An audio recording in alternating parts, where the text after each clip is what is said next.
worship Him in spirit and in truth. It's not about the song, people. It's not about how you give your praise and how you lift your hands, how you close your eyes. It's not about how long you sing, how long you pray. No, it's the Spirit. God is Spirit, and it's you. It's a lifestyle of worship. You're giving your worship, you're acknowledging Him for what He has done through your life. Amen. We must worship Him in spirit and in truth. Let's be clear about our hands and we sing this with you. He is holy. As we sing and we give Him praise and we give Him worship that God deserves. Amen.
Pehe peho whakai, o mau masi vai.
tai kata pe. Muka tak pe ko fofa tai men ke tu ata ha ka ka tu lai. Ke tala lele mo na we ni tangata e kina fa ke mo ui. Tika ke lea ke ana e ngau lele mo ni tangata e ki ke mo ui. O to mo fa feta mo fa malo ki te ia. Ko ne tata ke mo ui ke au sia mai ai a fa o fa ko eni. Ko a mau inga ni ai ma fa e ko fa malo ko na ko tai ni mo meni ti mau inga ko ni ko ka ai no celebrate ai au mau inga ko eni. Ata ne fa apa ke tangata e Palestini pa mo no hoa. Kau make fai fai kau pa mo no hoa. Ai kau ti ko ni mo na mai hoa. Ke take WMA kau meni pa ko to ape. Tala vo mo fine mui kau mai ta fa nau. Ka pe ka te ko a ko e po po ngi.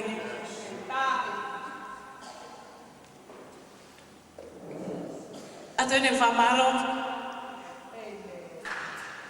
Mofifia, welcome my husband to coming to church today.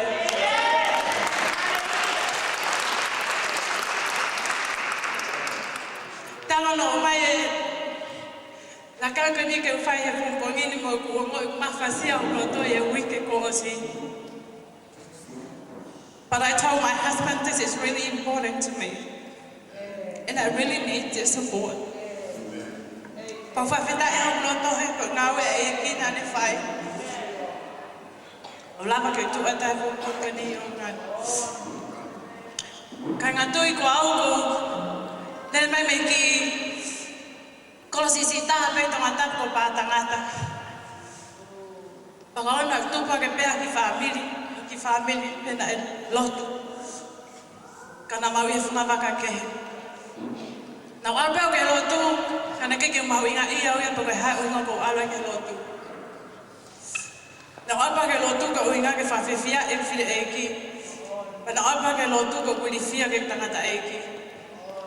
Ke taim ka to pena fatonga nga e fa e ko ni. E ni alwa pe ke lotu heng ko to ape. Pala no fa kau ka ha uhinga alwa ke lotu. Ko hoko fa e a honi. Ko ngawe lele na fa e ko ni. Ke mo mo ba e ake. Ele yo ko de fai. Ko bebe o maue, ko pui ke e ki he tai pini. Ke a tai mo bol pui va e vai ai to fi ala fa ke e ki ko mana ba.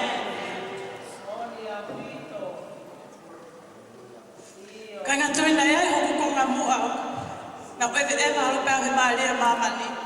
Pa na pe he pa ko le ta ha. Pe pa ko fi ta ha na mo ui. Kana fa feta ida ka geli aka e ki fa po uri. Ane to o ke au fa po uri. Oni o ke te au e fe tu. O fi ta ngata. Ba bo ui ta ngata. Ko re fa ta bo to he Filipai ba to lu be se ta to lu. I kai ga ka ke pe he ku la ba.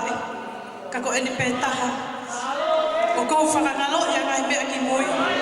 O ba fa atu. Ngai mea inua. Pa fafeta e ho loto. Na pekia e ko sisu kalaisi e kolosi. Ke de faka bele mo ko hili. Ka ba fa at ke ngai lele na ta bua ke ha ma me mo ke mo ui. Ka ga tu ko fa o se pe e po geni. Ato ya mai ka ma fitu pa vesko ha no valo. O na ke viki ke te au e ho ko fili. O ka hinga te tu hake.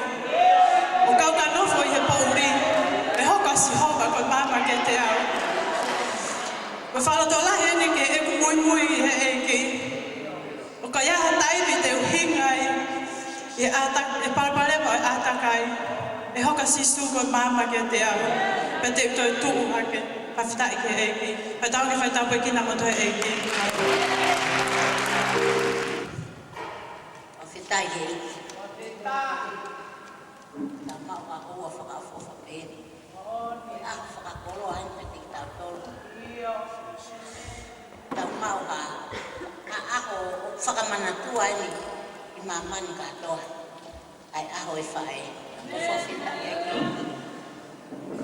ma ko ifai mari ko ito sa fita iki tua Ko ilo ko tua le rei ko tau ki ai. Tua ia ka ke tanga ia o. Whakatatau ai tau vai ko tau tonu. Whawhetai ko tua le rei.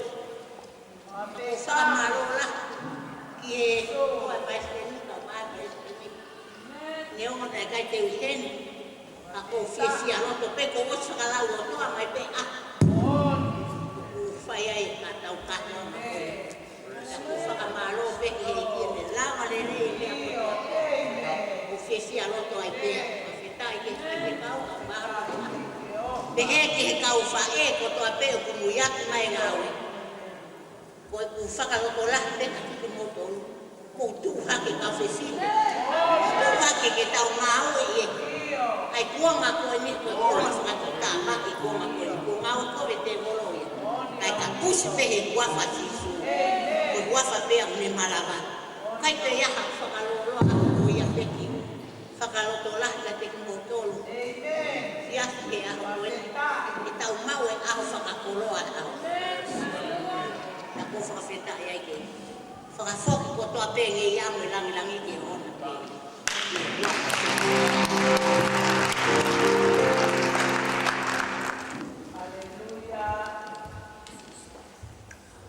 Whakapetai ke eki. Pea tala manu. Ke tau pae pakalau maari e. Pehe ke tau pae ko toa pe sayone pongpong koe. Ta whakapetai ne o pae eki ko tau nasi ai. Ako eu fia ako koe. O kore ke tau pa.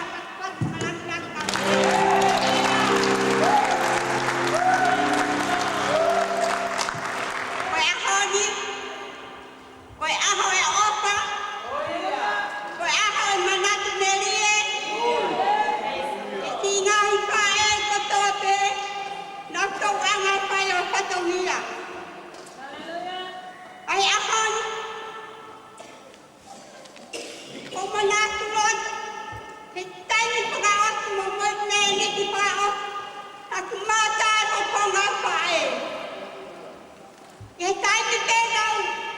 O gona he telefoni. Ko toka pae mo henga.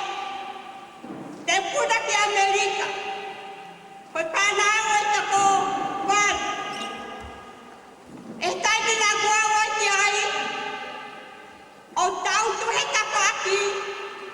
O whakape ao, he ahu moto. Kai pango, i kai tene toi lava ke mamata, i kai tene toi lava ke lea, kune ngawe i mana wakanta. Pai ahu koto tēnā hanga whakatoka ngai, o kuiai ai pe mau ai whae. Koe ana kore ke whanau he roto lahi a te au. Pepe ke tau roto taha ke to o kata, ka pia maari e tau whae. Kai kai tēnā whahaloto ki ai. Ko hui ake koe ha, koe tai pia mawai. Koe ane ota te wiki. Ha wai, lau mai wiki hono wa. Ko toi kore ki ai. Pepe mua. Ki tauro tota, ko lawa kato niai pae. Taku kore ke tue tāke hau pai hane ke toi angkata. Koe ane rau kore, ke tuke aho i taha. Pahe au ke aho i taha, toi toko taha ke hau ni hawai. Pahe au ke aho i taha, maha ke pongpongi. Ko hiwaia. Ko gona ne meitua. Ko polau ne hawai. Ko taha ia lai toi. E ne huangi me kongi pare ne uba. O ne tani. Ko hiki hake pa aeo no ni ma. Tata aro. Tam au mawai. Kai nga. Nai au mo ka te au. E koe pa e nei kai lava ke lea. Ka koe kāka i hono loto. Nai tala i hono ni ma. Nai tala i hono ni ma ane opa ke whanau. Nai tala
sapa te whae. O atu heni ai tari lelei, tari loto fia, moe loto mawhana, koe whae hita, koe whae whakalau maalie, koe whae whakalagi oi ako koe ni. Amen. Whai whekau mele, hoa ia oi Palestini, kene omi matau tolu ai koloa, mahu inga taha oi sapa te whae oi tahu koe ni. Amen. Pas-pasi, tari whiakura, whai whekau mele, omi ai whakala matau tolu. E pōpō.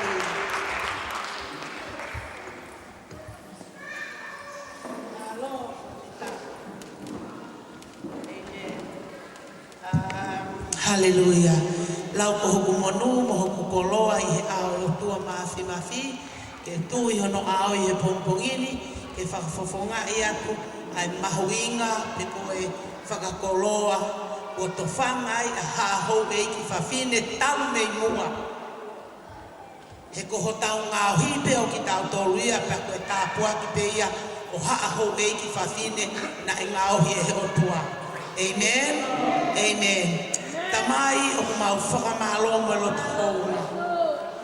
I ngahi me ani ko toa pe o mau ikuna pe a malo hilahi. Ia te ia na e tumua ofa mai ke te ki mau tōnu. O ikai koe pehe ko mau lava hamea, pe koe pehe ko iai ha mau lere. Koe haka mo e pata hi ho mau lau maari e o e pongpongini, koe whakakoloa ma tātā pia e a Fiona. Mau whanongo ki he ongo fine eiki, mo tuataha o e siasi, ai koloa a kuto mea te kina wā e whakaloto lahi, kai uma a e manatu merie, ki he whae fita ko ia, pea mo e pōpo aki o wha o kulawea ia ki mau tolu kotoa.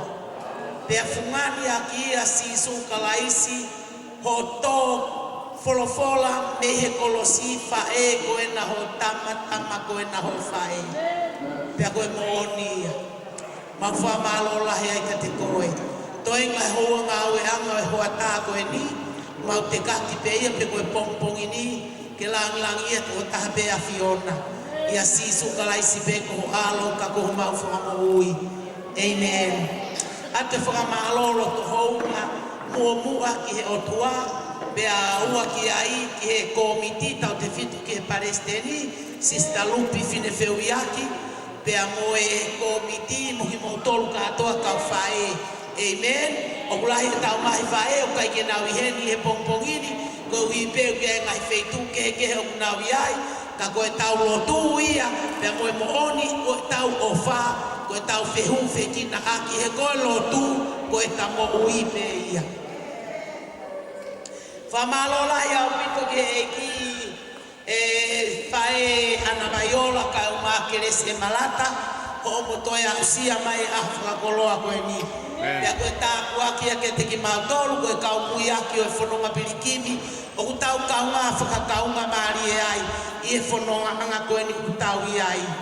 O kikai ke tau lau kafo ka kutau lau lama. Pea kikai ke tau lau o sio ki mui ka sio ki mua hange koe koloa na lame kia Sister Valentine. O kikai ke toi whai ha sio ki mui koe mawhao atu. Amen. Mea peu whai ki mui whakangalo e maupe mea kua hosi mawhao maupe ki e mea o kutau mamana ki atu ki ai. Whae. We always ask, what is a mother?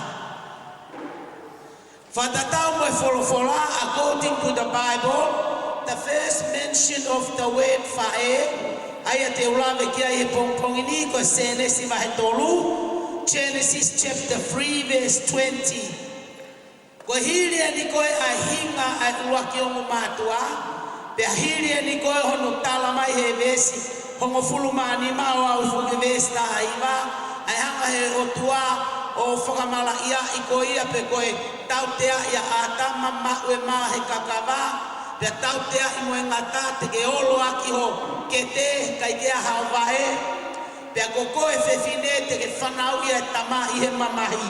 Pea koe vesi le ngani hono ua noa whakarea ia pehe. Pea na e ui e a tama ai hingoa o hono unohoko iwi. Koe uhi, koe whae ia, oi kakai mo ui kotoa pe. Amen? You can see it up there. Why the name Eve was given? Because she is the mother. That's the first mention of the word mother in the Bible. Of all living. Amen? According to the biblical dictionary of Watatau pe amoe tohitapu whakawholofola o kutoi loloto angeia. Whae ai kakai mo ui kotoa pe. Iana toi whakarea taha koe whae koe whakatawhenga mo ui. Amen. Koe uinga iana e whawe sihoma. The uniqueness of women, none whatsoever in the whole world, whole universe can compare to the uniqueness of being a woman. Amen? Hena e ta'o e foi hui mea a tama koe uhinga koe help me tau beia. Kai ke toi ai hataha ke tokoni le lei mo tau mo tangata but the woman. Amen? Ia sene si mahe wai o pasi ai koe ui koe fefine. Ka ia hiri koe ia hinga pia pehere mahe a tama te ui hono hingoa ko i. Koe uhinga koe whae is a channel of ope koe whae koe kakai mo ui kotoa pe.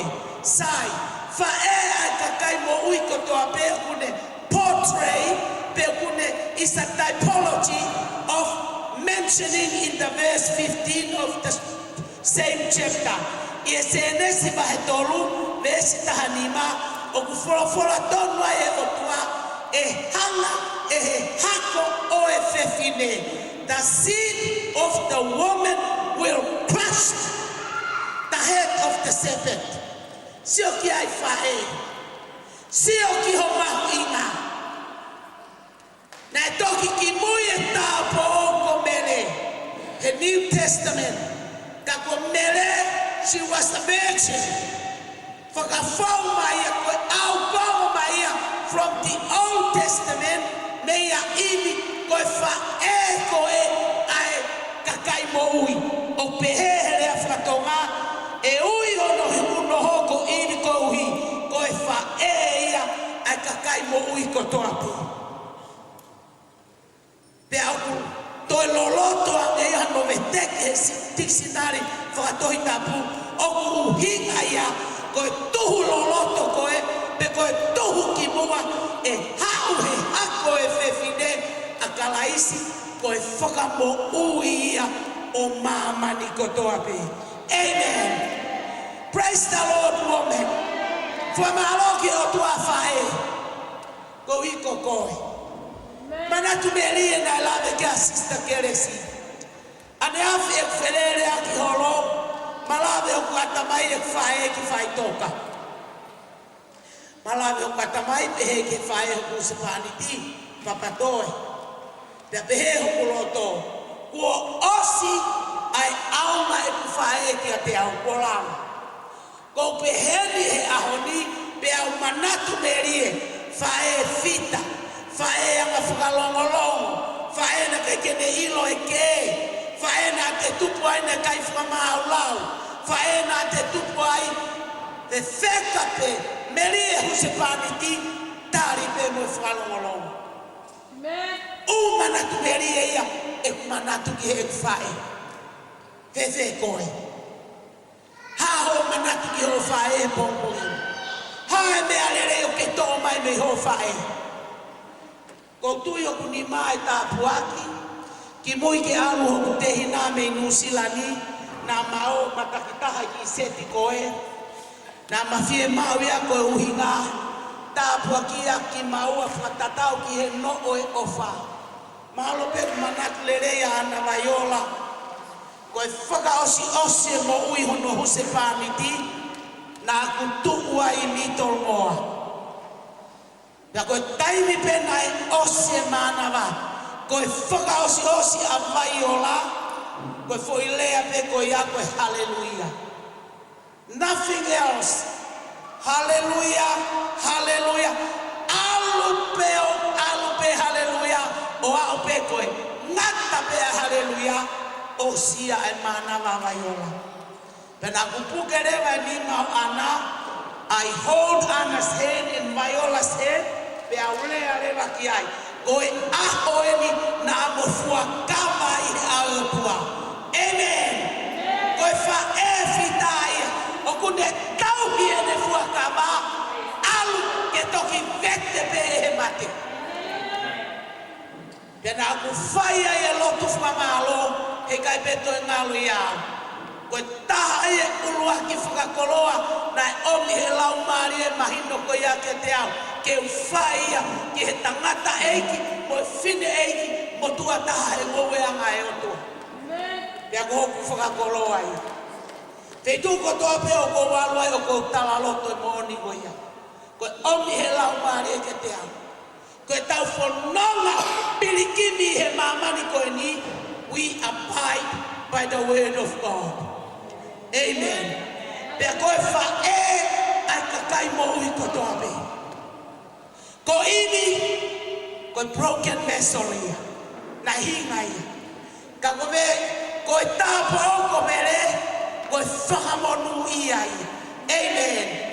Koe kaunanga na e ofe ina I he ao e otua. Te wanga rewa omi ai whakataipe o iwi. Koe taipe o iwi ko koe ia moau. Nā ta mate I amahala pe hamusi ki taua he o tua. Amen. O ne omi ki taua whakotu o tamae he funga makako si sukalaisi. Pe a tau pe heni he pongpongini ko hipe ko eiko si sukalaisi. Pe ka paulea te tau sio ki he lau mai poto. Asi koe e ia lea whakatata. Tolu fulu mataha. Desi ko ia hongo fulu. O pehea I he poto ia. Ko hai o ku wha mau a whewhine whailelei. He o ku mā ongo onga ia I ngahi makakoloa.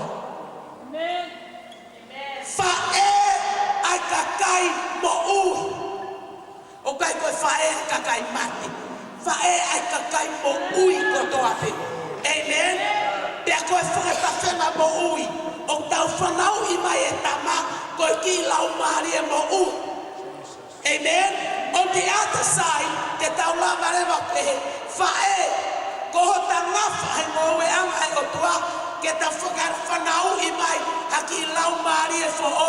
Lau maari e mo ui. Ki e pure anga e o tua. Amen. Koe physically, you deliver the baby is a living being. On the other hand, the spiritual side, koe whatongia whae whita, koe whanaui hangahi lau ngārie ki he pure anga e otua. Amen. Pea I he poto, ko hai o whamau, ai whewhine lele. Lave apostolo ko pita, mo ilo ko toa peki tau whanau no ki e taimi. Mea lelei e teu. Oua ngata pe ho ai ke whawhatu ho lo ulu. Mo teu ngā hake ngahi mea ke ki kula pe koe haa. Oua ngata pe ai. Kai toi aiang e tangata fufu o e loto. O ku mahu I ngā taha. Amen. Toi aiang e tangata fufu o e loto. Ko inga ia pe ai he poto. Ko ai o whamau. A whewhine lelei. Mea lelei pe teu ia. That's natural. Powerful. Ka ngata pe ia he moui ko heni. Lave ke a Paula ke kakai Filipai. Ko ngau e ki he sino. O ku ngata pe ia he moui ko heni. Ka ko e anga whakaotua. O ku itaniti. Amen. Singa he whae. Ko pongi mahui ngai. Pe au. Whatatari ki o tua. I he wahe tatau pe wahe tolu kaha. o ku pehe vesi ko ia hono ua noa ko fa elelei o ku mafao atu hono ni maki he masiva io o ku mafao atu hono ni ma ki te kina o tolu o ku paea ko fe fine lelei ko fe fine ma o ngai fa e o kai si o kita fa e o mana ma ofa o ku si o ke paea mo fa ingata ia no ka nga fono nga pe ko hata habe o ku ya ke ofa ke foaki ke fa ia be ke ateia vesi wa ono e va toltaha o ku mato ono mutu I e poto pe o ku hono elelo ai fono oi ofa amen going high quality those are the virtues of being a precious woman or a virtuous woman ko fa e fitaia ko fa eleleia lave que aya apostol ko Paula ko lave que aya Titus e toi ko aya Titus ko fa e o kuanga no foi api ko fa e o kai lere takaiolo e ngai api o fetukulau mo ave tala noa mau tai ka ko fa e o manako no foi api amen o mo ui lotu o mo ui lau folofola o mo ui au kai o manako ke fai lelei ko fa elelei ko me ayo pe e poto ko hai o fa mau ai fe fidelelei he o ku ma o ngai ma o ngai kai lava haki maka koloa ul maka teka he mani ko ni ke whakatatau ki he virtuous woman fa e fita fa e alafia fa e anga whakaotua ko fungani matai koloai I e rea whakatata vahe hongo fulu mātaha o kia I e rea whakapoto ai o ko sa ia ke ki wakai hifo kia Proverbs chapter 11 verse 22 ki wakai hifo angeti ai o ku pehe ni he poto koe whakatokaka this is a warning pea koe whakapoto e ni kia te koe pea kia te ai lea whakatatawa he o furumataha me sua wau pehe hange koe mama koula iha ihu o e puaka o ku pehe ai whewhine hoi fua o ku ikai ke anga whakapoto Wow! What an awesome, what a profound statement. Go see for Kiai, Peaulea, Peau Kiatea. Amen. Go ahead, I'm going to go left Tata, my told Tahames told Noah. Go meaka and Matamataleri, they're going back in the hoi fua. Koyaku, hey, I fae o e ahoni. Pea nau hopu ki hala, ngalo ia te kinauto, who they are, where they come from. Amen. Hallelujah. Na e ngahi koe moa, whewhine, o tama kehea. I praise God. Ko whakama aloma no tohonga, just for being myself. I kiri, I lanu, I fortunga, I just thank God. He ko make au, ia to e mea maman kwen, ki whatatau. It is God who created me and who I am today. Whamahola i o mitu ke otua, koe whaena ku tupu ai, koe kariloa na ku alunga ai, Dei kai namo e kumoui. Dai me na ku se maniti ai. Ai mau se maniti ai. Na elea ke fae kwani. He family ko no sabi. Di kai ke mau si o fae a malele pe. Ange ko fae ko mali. I he mea ko to I he tapa ko to.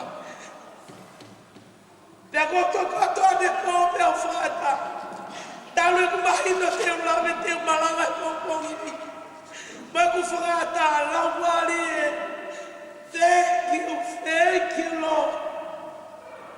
Kai koe mahu ina maranga, koe mahu ina koe hae ako, ko whai mehe ku whae whina.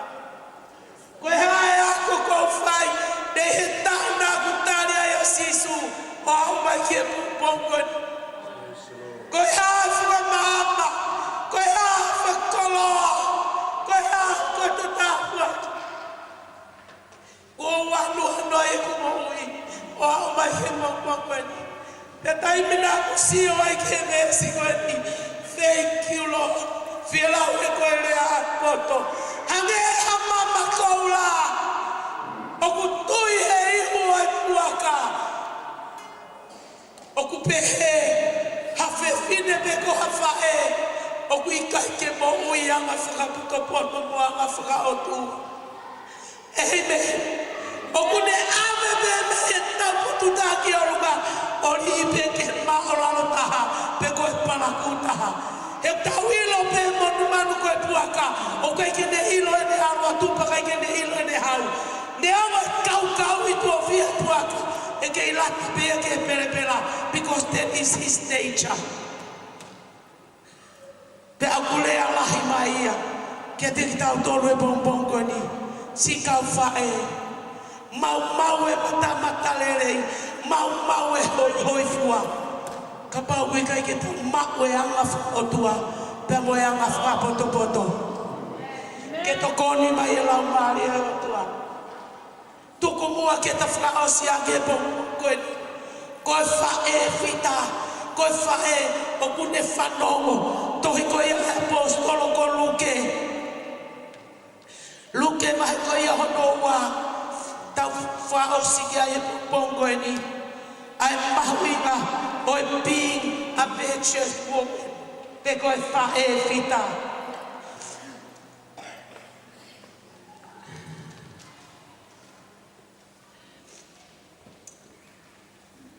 Tohi a luke mahe koe e honoa.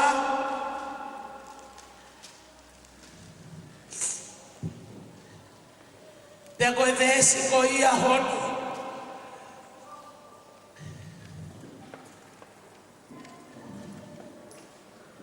Praise the Lord. Di ba ko full bata? Luke vai ko ia honoa, besi di ba ko full bata? Pe alu I foi ia mo kinaua o hoku ki Nasareti. Pe anga no foi ia ke naua. Kana e fa'o e ene fa'e ai ngahi leani kotoa pe ki honoloto. Koe koloa no kou whakaamu, ke humaki atu ki a te koe, pea humaki ki a te au. Koe ngahi whaeo e ahoni, koe this is the call of God for today's generation, today's mothers, that we should be mothers who receive the word of God joyfully into our hearts and keep it in our heart. Above all, we must be mothers who fear the Lord most of all. Koe whae whita, koe whae o kumana wahe ki a Sihova. Koe whae o kumana wahe ki a Sihova, o kuawhea me he kovi. Amen. O kusia mama atu pe, ai whae poto pe a hawhea, o ne fufuia, ka o kumore atu pe ai pare, o wauia I angahala. Ke tokoni mai a e. Ke te tau tore pompongini. The children has blessed my spirit. The youth has blessed my spirit. All of the testimony has blessed me. But this is my cry all week. In my preparation, I just rest in the sight of the Lord and allow the Holy Spirit just speak to your people. Speak to your people. And these scriptures, lots and lots in the Word of God talks about how to be a virtuous woman. Fairly I follow. She is the most important mother in nurturing children. He na ane kore ki o tua, pe ane toi foki ki o tua, pe ane race pe ane ki whanau in the fear of the Lord. Pe a koe kulotu ia, whakatoko ua, singai whae. Whaamea o tua ka tiktau tolu, ke tau hoko koe kau whae fita, kau whae o kumana mahe o tua, kau whae o tau wafe me he kovi, o tau sio mama o pe he kovi, pe a tau fufu ki tau tolu mea. Ka koe vare e more atu pe ia o ne pāfua. Ke toko ni mai ki o tāpe ki na ki tau tolu.